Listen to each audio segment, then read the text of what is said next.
सोहेल साहब, ये एक सदारती निज़ाम के तहत एक गवर्नेंस मॉडल था जिसमें बहुत सारे एक्सपर्ट्स आए, टेक्नोक्रेट्स आए, सियासी लोग पीछे रह गए। ये मॉडल चल नहीं सका, कई लोगों ने इस्तीफा दे दिया, किसी से इस्तीफा तलब कर लिया गया, ना तो महकमों में बेहतरी नजर आई, ना तो कोई तब्दीली नजर आई। क्या वजह है आपकी, क्यों नहीं चल सका ये मॉडल? और आपको लगता है क्या जो सियासी लोग थे उनकी वजह से नाकाम हुआ या कोई और वजह है इसकी? देखें, ये दो निज़ामों का दरअसल हाइब्रिड था कि एक वफाकी पार्लिमानी निज़ाम है जिसमें सियासी लोगों को ये इख्तियार दिया गया है कि वो हुकूमत चलाएं, और ये सदारती निज़ाम या टेक्नोक्रेट्स का निज़ाम था जो हाइब्रिड साथ शामिल किया गया। और शायद इनका ख़्याल था कि इस हाइब्रिड से कि ये दोनों चीज़ों के मिलाने से शायद कुछ बेहतरी आ जाए, लेकिन ये फेलियर साबित हुआ। उसकी वजह यह है कि टेक्नोक्रेट्स पॉलिटिकल लोगों के साथ नहीं चल सकते या पॉलिटिकल लोग टेक्नोक्रेट्स के साथ नहीं चल सकते। और हमारा जो निज़ाम है वो बहरहाल उसका तरीक़ेकार ये है वफाकी पार्लिमानी निज़ाम का कि इसको सियासतदान ही बेहतर चला सकते हैं। हमारा मॉडल बरतानिया के करीब है और ये अमेरिका के करीब मॉडल था सदारती निज़ाम में जिसमें टेक्नोक्रेट चलाते हैं। और आप देखें, इसका बेहतरीन तरीका यही है कि आप अपने पार्लियामेंटेरियंस को ट्रेनिंग दें, जैसे बरतानिया में ट्रेनिंग दी जाती है कि वो पहले जूनियर वज़ीर बनाते हैं, पहले सेक्रेटरी बनाते हैं, फिर आहिस्ता आहिस्ता उसको तरक्की देते हैं, और जब एक दो टन्योर ये ट्रेनिंग हो जाती है तब वज़ीर बनाते हैं। हमारे यहाँ भी यही तरीका होना चाहिए कि इनकी अपनी पार्टीज़ के अंदर भी ट्रेनिंग होनी चाहिए, जो शैडो मिनिस्टर हों उसकी अपनी जो है वो पढ़ें, जो अपना अपना फ़र्ज़ करें। फाइनेंस मिनिस्टर अगर बजट दे रहा है तो अपोजिशन का फाइनेंस जो शैडो मिनिस्टर है वो भी अपना वो भी उसी तरह तैयारी करे बजट की। तो ये तरीका होता है। तो एक मसला ये भी होता है ना कि जो शख्स ज्यादा वोट लेकर आता है, जो एक तगड़ा इलेक्टेबल होता है, वो कहता है कि मुझे भी वजारत चाहिए। जो पार्टी में काफी अरसे से होता है वो भी वजारत मांगता है, जो आपके अलाइज होते हैं वो भी वजारत मांगते हैं, और वो एक्सपर्ट नहीं होते। जैसे एविएशन का वजीर गुलाम सरवर साहब थे, उससे पहले जब उनको पेट्रोलियम का वजीर लगाया गया था वो खुद कहते थे मेरी टेक्निकल एक्सपर्टीज नहीं है।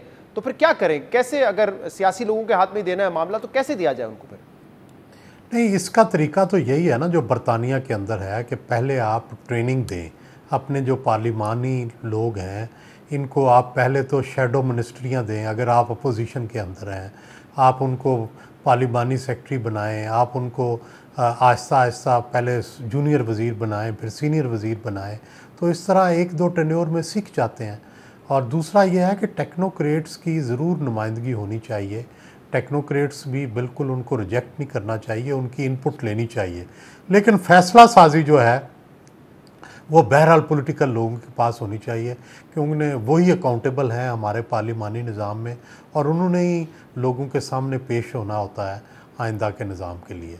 तो ये असिस्ट तो कर सकते हैं, लेकिन इनको ज़िम्मेदारी देना मेरा ख़्याल है कि मुनासिब नहीं है। और आपको लगता है कि क्योंकि हमारे यहाँ जो ब्यूरोक्रेसी का निज़ाम भी है वो भी एक बाय द बुक चलता है, बड़ा एक स्लो प्रोसेस है, और ये ज़्यादातर लोग प्राइवेट सेक्टर से आए हैं, कोई बाहर से आया, वो इस निज़ाम में ढल नहीं पाते। वो शायद आदी होते हैं कि प्राइवेट सेक्टर में जिस तरीके से फौरी तौर पे फैसले होते हैं, आउट ऑफ द बॉक्स फैसले हो रहे होते हैं, उसकी तो हमारे यहाँ गुंजाइश ही नहीं है। क्या आपको लगता है ये भी एक वजह हो सकती है कि इनमें से कई लोग ऐसे कामयाब नहीं हुए?